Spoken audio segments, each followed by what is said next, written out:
पौराणिक मान्यता अनुसार कैलाश होचे शिवंकर वासस्थले जो कैलाशर ऊपर स्वर्ग और तले मृत्युलोक रही।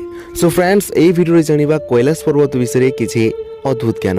नंबर 1, पृथ्वीर गोटे फुटे उत्तरीय ध्रुव एवं अन्य फुटे दक्षिणीय ध्रुव रही। ए दुईटी ध्रुवर मध्यभाग रही हिमालय। हिमालयर केन्द्र होउची कैलाश पर्वत। वैज्ञानिकों अनुसार यह पृथ्वीर केन्द्र अटे। नंबर 2, यह एमती एक केन्द्र अटे जहाँ एक्सिस मुंडी कहुए। एक्सिस मुंडीर अर्थ होउची दुनियार नाभे।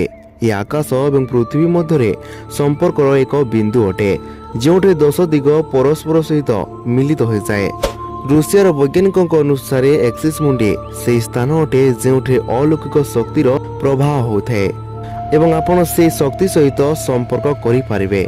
नंबर 3, कहुए कैलाश पर्वत उपरे अनेक थर 7 प्रकार लाइट आकाश रे देखा जाए। नासार वैज्ञानिकों अनुसार एठाकर चुंबकीय बल द्वारा यह हो पारे जहाँ आकाश सहित मिसी अनेक प्रकार उज्ज्वल लाइटर निर्माण करे।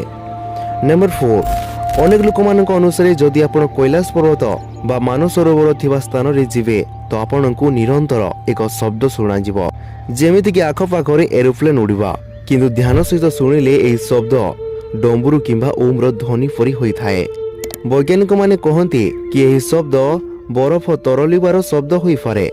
यह मध्य होई पारे कि प्रकाश एवं ध्वनिर मध्यरे एमिति प्रकार समागम होइथाए कि एठाकरे ओमर शब्द शुणा जाइथाए।